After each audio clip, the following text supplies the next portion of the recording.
Hello everybody, welcome back. Just want to talk a little bit about rate deflation because I gained 15 points here in Alicante. But it seems like when I looked at the list of players, the top 50 seeds, out of the top 50 seeds, going into the last round, so I didn't count the last round, but up to round 8, which is pretty conclusive, 34 players were gaining and only 16 were losing rating. That's quite a big difference, right? So I think the fact that FIDE doped the rating system by adding points is actually going to lead to inflation.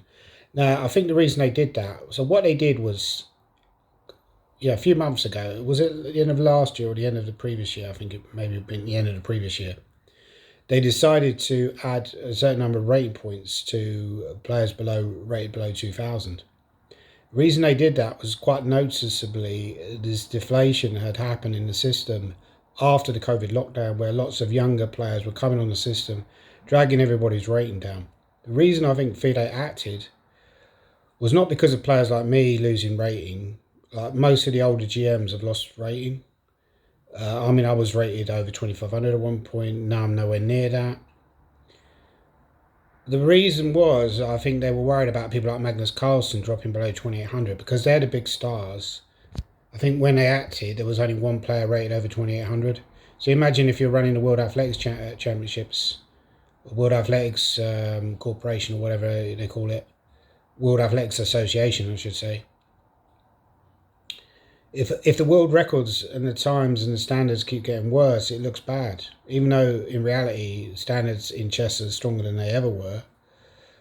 I think that's the reason they acted. Now, people like Mikhail Krasenko have been quite vocal on Facebook about warning about the dangers of doping the system with rating. And I think this tournament is starting to show why he was warning. Because now we're seeing like an inflation effect. I think it's quite a serious inflation now you're going to see over the next few months and years. That people are going to start to rise a lot. You're going to see a lot more players getting over 2,800. And the problem is, if you make it easier for people to get to 2,500, that means a lot more GMs. Now, when you have a lot more GMs, that devalues the effect of having a GM title, which is already devalued as it is. So, currently I get conditions for this tournament. I get a hotel room and so on. So there were players moaning about the deflation on Facebook. But Krasenko was very wise. He was saying, be careful what you wish for. And I think now we're seeing this. We're seeing that actually you're better off seeing ratings drop, really. Because now you're going to get so many GMs that I'm not going to get a hotel room in the future. GMs are going to be, well, we're already 2 a penny. Overall, though, I had a good tournament. I drew with Ivanchuk. That was a good game. He blundered a pawn at the end. I could tell he was starting to get nervous in that game, right towards the end. So when he had about 5 minutes left, he seemed quite calm. But then when we get down to increment and, both blitzing, he got very nervous, I could tell.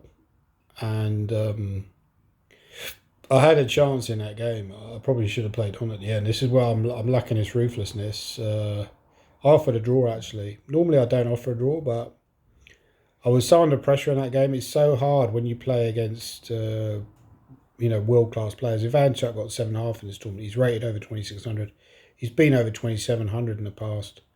He's obviously one of the best players I've ever played. Possibly one of the best players to ever play the game.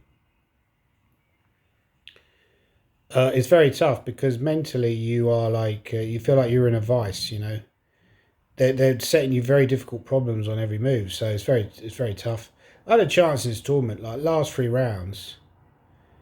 I kind of wussed out. I think in round 7 I should have played on. My opponent offered me a draw. It was quite a dangerous position for him. I just sacked a pawn to get some good play, and it was my kind of position. I should have played on.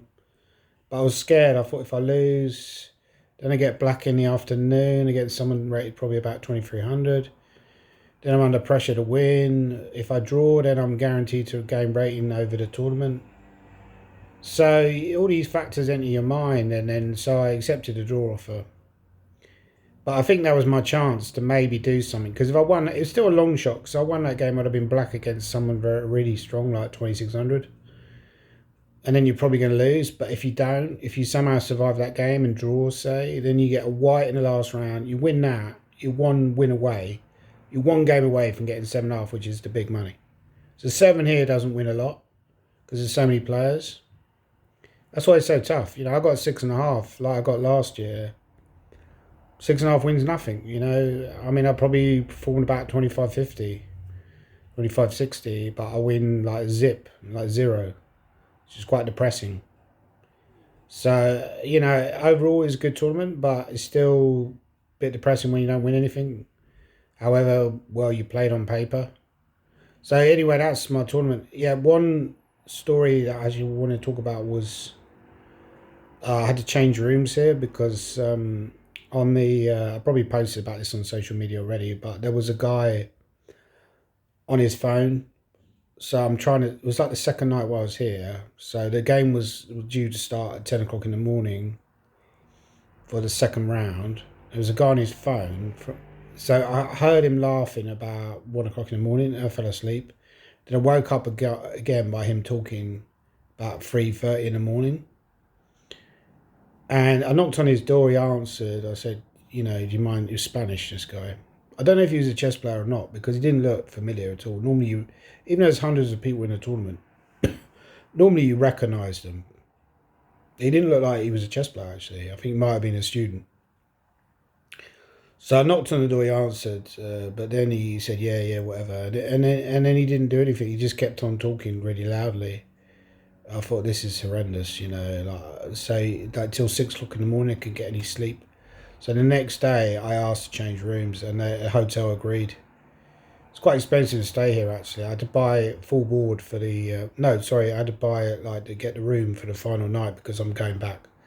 So the tournament pays for the room during the tournament, but because I'm going back tomorrow, I paid for the final night. I think it was over €100 for full board. So it must be costing the tournament organisers a fortune. Anyway, that was my post about the rating deflation. It seems to be reversed. So I would expect over the next few months to see people's ratings increase. You might see a lot more players getting over in English chess, back over 2,500. I feel now that I've realistically got a chance to get back over 2,500. Certainly, I'm running over 24.40 now. So 24.50 is obviously not unachievable. One more good tournament would get me over 24.50. I think also the fact I'm playing more as well is helping because I'm not rusty at any point. So often I'm dropping games because I'm rusty. So the rustiness is not an issue anymore. So that's encouraging. If I can keep that going and just play as much as possible, I think quite easily I'll get over 24.50. Whether I get over 2,500, that's another question. Anyway, that's my post. Leave your comments down below. Do you agree with me about the rating deflation being reversed? Or do you think that I'm not talking correctly?